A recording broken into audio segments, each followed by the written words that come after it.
Atlet Persatuan Angkat Berat Papua Barat mengharumkan nama Provinsi Papua Barat dengan menoreh 12 emas pada kejuaraan junior dan remaja di Bali. Pemerintah Provinsi Papua Barat mengimbau agar masyarakat Papua Barat harus mengikuti vaksinasi booster.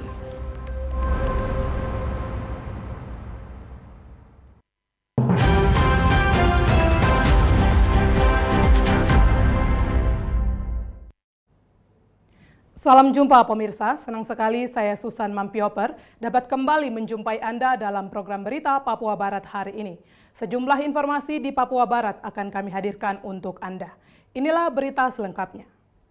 Pemirsa, pemerintah Provinsi Papua Barat menghimbau agar masyarakat Papua Barat harus mengikuti vaksinasi booster. Karena vaksinasi booster saat ini menjadi persyaratan bagi masyarakat yang akan melakukan perjalanan dengan menggunakan alat transportasi umum. Juli 2022. Menjelang perayaan Hari Raya Idul Adha, masyarakat akan melakukan mudik ke berbagai wilayah di Indonesia. Hal tersebut juga akan terjadi di Provinsi Papua Barat di masa pandemi COVID-19. Untuk itu, pemerintah daerah akan terus gencar mensukseskan program pemerintah pusat untuk memutuskan mata rantai penyebaran COVID-19 dengan cara vaksinasi hingga dosis ketiga atau booster. Asisten 2 Sekda Papua Barat Melkias Werinusa saat diwawancarai mengatakan, sesuai dengan arahan dari pemerintah pusat akan ada diterapkan di Papua Barat, yaitu semua perjalanan yang menggunakan transportasi umum seperti pesawat terbang harus sudah divaksin ketiga atau di booster sebagai syarat dalam perjalanan, sehingga dihimbau kepada masyarakat untuk tidak khawatir karena vaksin aman dan dapat melindungi diri dari virus COVID-19. Pemerintah kemarin sudah disampaikan oleh Menko Marinvest itu bahwa direncanakan 2 minggu kemudian semua penerbangan, semua perjalanan yang antar itu harus bukan perjalanan masyarakat umum juga dilakukan persyaratan harus 3 kali harus booster. Nah itu kalau kemudian ketetapan itu ditetapkan, ya itu upaya hukum yang secara tidak kita sadari bahwa memaksa kita harus booster gitu loh. Lalu kemudian kenapa mesti khawatir? Untuk kita booster ini kan aman-aman saja sekarang. Bahkan saya sendiri, saya sudah tidak kepingin pakai masker karena saya percaya kalau memang saya sudah vaksin 3 kali tentu antibodi saya ada.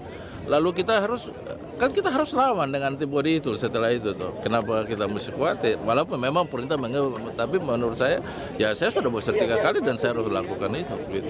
Lebih lanjut disampaikan, program pemerintah untuk vaksinasi adalah program yang dibuat untuk membantu masyarakat, sehingga ketika masyarakat dapat menaati peraturan yang sudah dibuat oleh pemerintah, maka mereka dapat terlindung dan melindungi keluarga serta masyarakat lainnya. Pemerintah ini kan sebagai wakil Tuhan di daerah ini, di dunia ini, sehingga selain pemerintah tetapi kan juga ada orang tua. Dan alangkah naifnya ketika kita tidak mendengar himbauan pemerintah, tidak mendengar himbauan orang tua juga untuk lakukan booster. Nah ini pemerintah mengatur ini sehingga tidak ada sesuatu keputusan pemerintah pun itu ya kebijaksanaan rakyatnya gitu loh. Sehingga dengan kita mentaati ya semua akan baik, karena jangan sampai kita menjadi penyebab kemalangan dari orang lain ketika kita tidak booster kan berdosa. Sudah 2 kali berdosa, tidak turut perintah lagi Tuhan dalam hal ini pemerintah, tapi juga kemudian kita membuat orang lain susah juga. Nah, begitu. Sehingga mari kita booster, tidak apa-apa, itu hal yang baik kok. Diharapkan kepada masyarakat agar dapat mengikuti vaksinasi yang diadakan oleh pemerintah dengan mendatangi gerai vaksinasi yang dibuka di beberapa tempat umum dan juga bisa mengunjungi fasilitas kesehatan dekat dengan tempat tinggal warga masyarakat. Jimmy Tabisu, TVRI Papua Barat melaporkan. Pemirsa, tim pengendali inflasi daerah mengunjungi gudang distributor untuk mengecek ketersediaan minyak goreng curah dan memastikan harga minyak goreng sampai ke konsumen tetap di harga Rp14.000.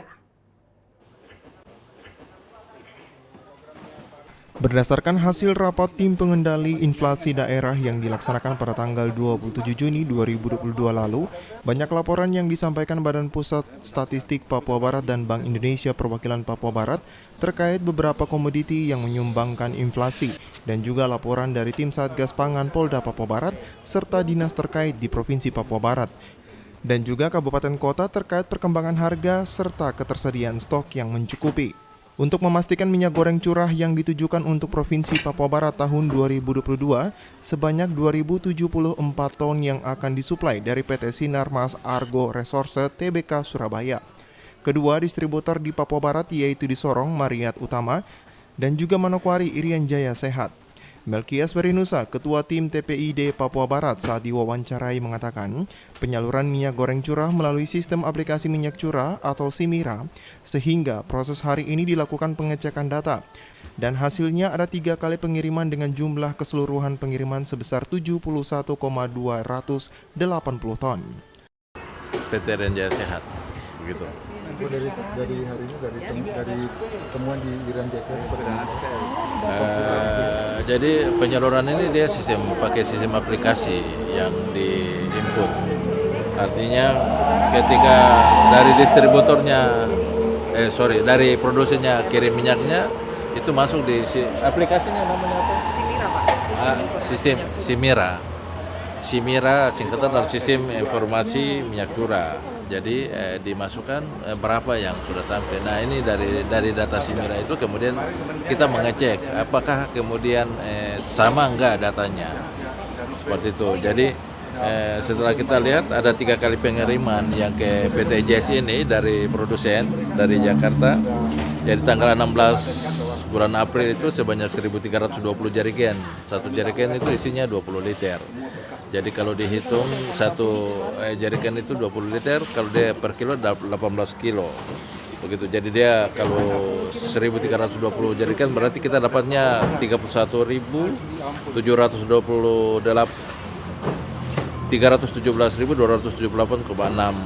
liter atau sekian ton begitu. Kemudian Sementara itu, Kepala Dinas Perindako Papua Barat George Yarangga mengatakan PT Sinarmas Agro Resources Tbk Surabaya ditugaskan untuk melakukan pengiriman minyak goreng curah ke Papua Barat sebanyak 2.074 ton. Dan yang sudah terrealisasi sebanyak 441,44 ton dengan persentase 21,77%. Dengan rincian pengiriman ke Sorong sebanyak 261,36 ton dan ke Manokwari 190,08 ton. Kita datangi ke PT Irian Jaya Sehat yang pada hari ini kita sama-sama ada di sini. Kami hanya memastikan tentang penugasan minyak goreng curah yang tadi sudah disampaikan ini berdasarkan dashboard yang dikirim dari SIMIRA ya, sistem minyak curah itu produsen dari PT Sinarmas Agro Resources and Technology Tbk Surabaya itu sudah penugasan itu kan ada 2.074 ton, tapi realisasi baru 451,44 ton, artinya bahwa baru 21,77%. Nah yang sudah dikirim ke PT Mariat Utama di Sorong itu 261,36 ton, sedangkan PT Irian Jaya Sehat yang tadi sudah kami tanyakan itu di sini sesuai dashboard 190,08 ton. Nah setelah dicek di lapangan ternyata benar, baik yang diterima Manokwari maupun Fak Kaimana seperti tadi disampaikan oleh Pak Direktur Khusus. Dari hasil pemeriksaan ada sekitar 1.600 sekian yang belum dikirim ke Papua Barat. Untuk itu diharapkan produsen dapat segera mengirim ke distributor di Papua Barat. Selain mengunjungi distributor, tim TPID Papua Barat juga mengunjungi beberapa outlet pedagang untuk memastikan bahwa harga minyak goreng curah tetap di harga Rp14.000 per liter. Jimmy Tabisuta, VRI Papua Barat melaporkan. Kita ke informasi lain pemirsa. Mengawali tugasnya Kapolda Papua Barat, Irjen Pol Daniel Tahimonang Silitonga memilih untuk berkunjung ke kantor Gubernur Papua Barat guna melakukan silaturahmi. Setelah menggantikan pejabat lama Irjen Pol Tornagogo Sihombing sebagai Kapolda Papua Barat, Irjen Pol Daniel Tahimonang Silitonga memilih mengunjungi pemerintah Provinsi Papua Barat pada Kamis 7 Juli 2022 dan pertemuan tersebut dilakukan di ruang kerja Gubernur Papua Barat lantai 5. Pejabat Gubernur Papua Barat, Paulus Waterpau, saat diwawancarai mengatakan, pertemuan yang dilakukan adalah untuk membahas rencana kerja yang akan dilakukan bersama dan juga sebagai tuan rumah sangat senang dan bangga atas kedatangan Kapolda untuk bisa bersilaturahmi bersama. PD di Provinsi Papua Barat. Ya, yang pertama saya memberikan gambaran umum saja singkat kepada beliau tentang hal-hal yang sedang dan akan kita tangani, hadapi berkaitan dengan rencana-rencana strategi dan program-program kerja bersama gitu. Yang kedua ya tentu sebagai tuan rumah kita sangat senang, bangga kedatangan Bapak Kapolda untuk istilahnya bawa diri hadir bersama langsung di rumah negara ini atau di kantor ini. Artinya saya mewakili masyarakat dan juga semua pimpinan pemerintahan di provinsi maupun kabupaten, kota mengucapkan selamat datang untuk Bapak Kapolda, selamat mengabdi, berbakti di tanah Papua Barat. Sementara itu, Kapolda Irjen Daniel Tahimonang Silitonga saat diwawancarai mengatakan, kunjungan perdana yang dilakukan untuk membangun komunikasi dan juga bersinergi serta menjalankan agenda strategis ke depan sehingga Polda Papua Barat siap mendukung dan mensukseskan jalannya pemerintah Provinsi Papua Barat ke arah yang lebih baik. Gubernur menghadap Gubernur untuk sebagai kunjungan pertama, kunjungan resmi saya, selain memperkenalkan diri, juga untuk mempererat tali silaturahmi dan hubungan yang memang selama ini sudah erat. Jadi saya sebagai pejabat baru, saya harus terus mempertahankan itu dan bahkan bila perlu meningkatkan. Itu yang pertama. Kemudian yang kedua, banyak hal yang sudah kita bicarakan tadi tentang agenda-agenda strategis ke depan yang disampaikan oleh Pak Gubernur. Dan saya selaku Kapolda sudah mencatat itu menjadi agenda kita juga. Jadi karena kita datang sini adalah untuk membantu mensukseskan pelaksanaan pemerintahan di daerah ini dalam aspek keamanan, mewujudkan keamanan dan kenyamanan masyarakat di sini. Jadi saya membantu sepenuhnya apa yang menjadi program pemerintah daerah.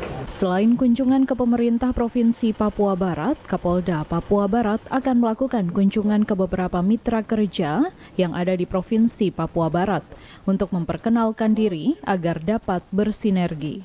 Jimmy Tabisu, TVRI Papua Barat melaporkan. Informasi selanjutnya akan hadir setelah jeda berikut ini. Tetaplah bersama kami.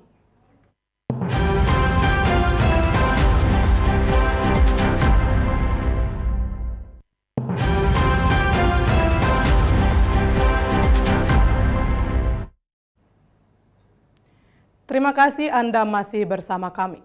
Pemirsa, jelang perayaan Hari Raya Idul Adha 1443 Hijriah, Partai Nasdem Provinsi Papua Barat menyerahkan 63 ekor hewan kurban kepada 10 kabupaten dan 1 kota di Papua Barat. Penyerahan dilakukan secara simbolis dilakukan oleh Ketua Dewan Pimpinan Wilayah atau DPW Partai Nasdem Domingus Mandacan yang diserahkan kepada Sugito sebagai Kepala Suku Kerukunan Keluarga Masyarakat Jawa atau KKMJ Kabupaten Manokwari di Kampung Desai, Distrik Pravi SP2, Kamis 7 Juli 2022. Dari ke-63 ekor sapi tersebut akan didistribusikan ke Kabupaten Manokwari sebanyak 22 ekor, Kota Sorong 7 ekor, Kabupaten Sorong 12 ekor, Raja Ampat 1 ekor, Teluk Wandama 3 ekor, Teluk Bintuni 4 ekor, Manokwari Selatan 4 ekor, Sorong Selatan 2 ekor, Fak-Fak 3 ekor, Tambrau 2 ekor, dan Kaimana 3 ekor. Hanya 2 daerah yang tidak diberikan hewan kurban Idul Adha, yaitu Kabupaten Pegunungan Arfak dan Kabupaten Maibrat. Ketua DPW Partai Nasdem mengatakan, bantuan yang diberikan Partai Nasdem merupakan bentuk wujud kepedulian berbagi bersama umat muslim di seluruh kabupaten kota se-Papua Barat. Pokoknya berapa besar, berapa nilai, tapi ada kepedulian, ada perhatian dari Partai Nasdem untuk berbagi. Nah, untuk itu, khusus untuk Manokwari, ya ada 21 ekor. Ya. Ini 3 ada di mobil ini, simbolis nanti kita serahkan. Nah, jadi kita untuk Warmare 1 ekor, SP1 sampai SP11 itu masing-masing 1 ekor. Kemudian ada tambah beberapa Wasegi dan beberapa tempat itu, jadi ada 21 ekor ya. Kita berbagi, hanya jumlah tidak sama, tapi total secara keseluruhan dari Partai Nasdem ya ini kerjasama kita. Sumbangan dari semua pihak, terutama dari pengurus DPR Nasdem Provinsi, pengurus DPD Partai Nasdem Kabupaten Kota, tapi juga anggota-anggota Dewan dari DPR dari DPR Nasdem yang baik ada di Provinsi Kabupaten Kota, dan juga semua simpatisan, semua pendukung Partai Nasdem. Kita semua sama-sama punya kontribusi dan kita bisa memberikan kembangan. Untuk korban ini kita bisa 63 ekor di seluruh Papua Barat. Lebih lanjut disampaikan, untuk masyarakat di Papua Barat terlebih khusus di Manokwari harus menjaga keamanan dan ketertiban karena semuanya menjadi tanggung jawab bersama, mendukung pemerintah dalam melaksanakan pembangunan. Ya, kita semua keamanan, ketertiban, kedamaian, ya baik Indonesia secara umum, tapi juga di tanah Papua Barat dan juga khusus Manokwari dan Wafarmasi ini menjadi tanggung jawab kita bersama ya. Oke. Nah, yang selama ini ya kita sudah sama-sama kerjasama baik bersama dengan pihak pemerintah, baik pemerintah Provinsi Papua Barat dan Kabupaten Kota, termasuk Manokwarinya, tapi juga bersama dengan ya tokoh-tokoh agama, ya tokoh masyarakat, adat, pemuda, perempuan, dan kita semua ya. Umat, kita punya tanggung jawab semua untuk mendukung pemerintah dalam semua program pembangunan yang sedang digalakkan dan sedang dilaksanakan untuk kesejahteraan umat, kesejahteraan masyarakat. Kita juga mendukung ya pemerintah, terutama mendukung TNI dan Polri ya untuk kita menjamin ya keamanan, ketertiban, dan kedamaian di Indonesia pada umumnya, tanah Papua Barat dan Manokwari ataupun Wafarmasi supaya aman ya. Dengan diberikan hewan kurban oleh Partai Nasdem, diharapkan pada perayaan Hari Raya Idul Adha, umat muslim di Papua Barat dapat merayakan perayaan Hari Raya Idul Adha dengan baik dan lancar. Jimmy Tabisu, TVRI Papua Barat melaporkan. Hanya bermodalkan semangat, atlet Persatuan Angkat Berat Papua Barat mengharumkan nama Provinsi Papua Barat dengan menoreh 12 medali emas pada kejuaraan junior dan remaja investasi angkat berat tahun 2022 di Denpasar, Bali. 6 remaja putra dan putri sebagai atlet perkumpulan angkat berat Papua Barat mengikuti kejuaraan nasional angkat berat kategori junior dan remaja yang dilaksanakan dari tanggal 4 hingga 8 Juli 2022 di Denpasar, Bali. Kategori remaja putri diikuti oleh Danisia Araima Injakrai, kelas 84 kg, Naomi Tabuni, kelas 63 kg, Federica Pigome, kelas 69 kg. Sedangkan remaja putra, Peter Kerewai mengikuti kelas 74 kg. Untuk kategori junior putri, diikuti Dokvina Monica Busuka bermain di kelas 84 kg. Dan kategori junior putra, Mozart Melianus Rumaikeu bermain di kelas 53 kg.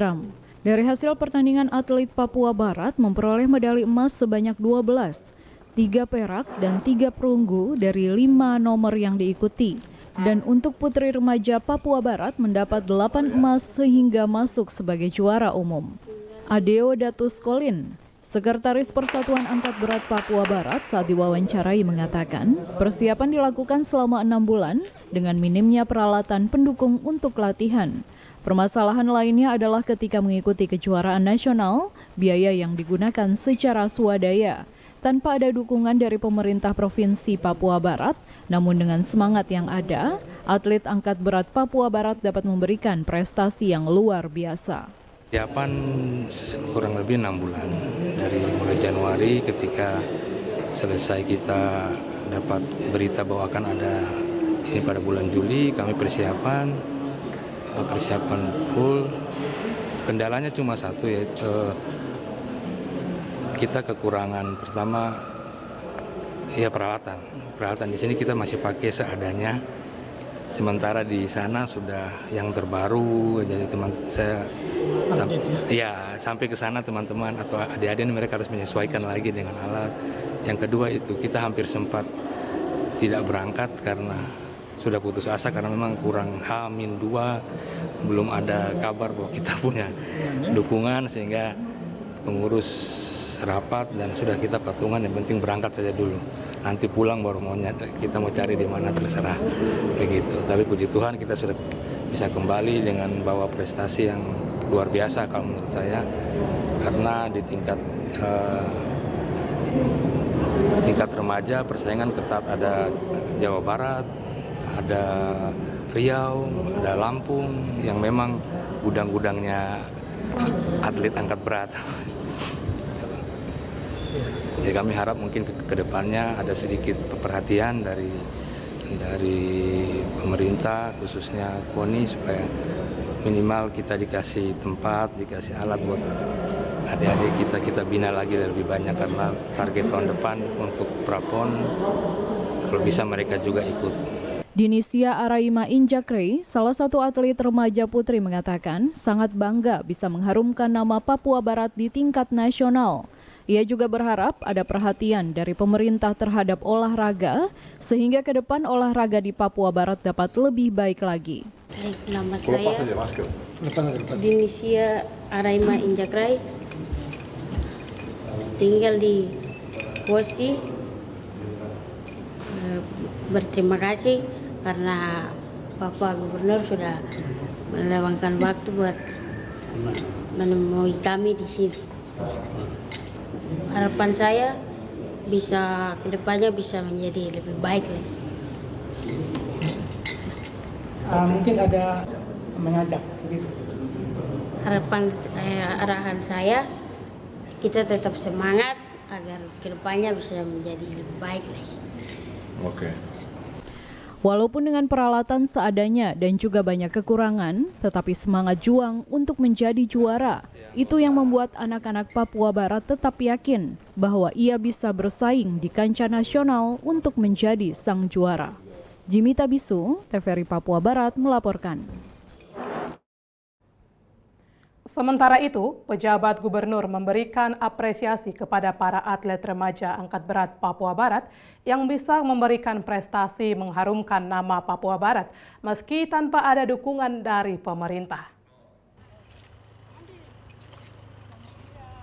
Hal tersebut disampaikan pejabat Gubernur Papua Barat, Paulus Waterpauw, usai menerima atlet remaja angkat berat Papua Barat yang telah mengharumkan nama Papua Barat di kancah nasional dengan memperoleh 12 medali emas, 3 perak, dan 3 perunggu. Dari hasil tersebut, Papua Barat berada pada ranking 4 dan menjadi juara umum di kategori remaja putri dengan 8 medali emas. Saat diwawancarai, penjabat Gubernur Papua Barat Paulus Waterpauw memberi apresiasi mengingat para atlet secara swadaya mengikuti event nasional di Denpasar, Bali, dan hasilnya mereka bisa menjadi yang terbaik. Waterpauw juga menghargai dan menghormati prestasi yang telah diraih. Surprise ya hari ini, tadi malam saya dilaporin oleh Pak Rumbino sebagai Ketua Pengurus Provinsi ya, PAPSI, Provinsi Papua Barat, bahwa ada anak-anak kita ini dengan biaya sendiri pergi mengikuti kejurnas di Bali, dan puji Tuhan mereka meraih prestasi yang luar biasa. Mereka dapat 8 emas, 12 emas, 3 perak dan 3 perunggu. Ini anak-anak ini ada yang masih kecil-kecil nih. 12 tahun. Ya, dan remaja. Saya hormat dan apresiasi untuk prestasi mereka itu. Ini yang dibilang anak-anak yang punya nilai. Waterpau juga mengingatkan, sebagai generasi yang baik, semua olahragawan harus dapat mencontohi keberhasilan yang sudah dicapai. Sementara mengenai bonus akan dibicarakan dengan organisasi perangkat daerah terkait dan juga KONI Papua Barat, namun ditegaskan prestasi seperti ini yang harus dihargai. Ya, saya tadi baru katakan kita makan syukur ya, itu ada maknanya ya. Jadi saya belum bisa bicara bonus di sini, karena saya juga baru nanti akan bahas yang Pak Kepala Dinas Olahraga, KONI, nanti dengan Pak Sekda, kita semua bicarakan semua. Begitu. Jadi nanti kita ketemu di syukuran yang kita akan buat itu. Tapi begini yang harus kita prestasi, kita bikin apresiasi tinggi. Sementara itu, diharapkan kepada seluruh cabang olahraga agar dapat mengikuti event nasional mendatang dengan melakukan persiapan yang dimulai dari sekarang, dengan melakukan latihan secara terus-menerus dan juga untuk menambah jam terbang atlet kejuaraan di tingkat lokal hingga nasional. Jimmy Tabisu, TVRI Papua Barat melaporkan. Pemirsa, informasi tadi sekaligus menutup jumpa kita dalam program berita Papua Barat hari ini. Mewakili kerabat kerja yang bertugas, saya Susan Mampioper mengucapkan terima kasih dan sampai jumpa.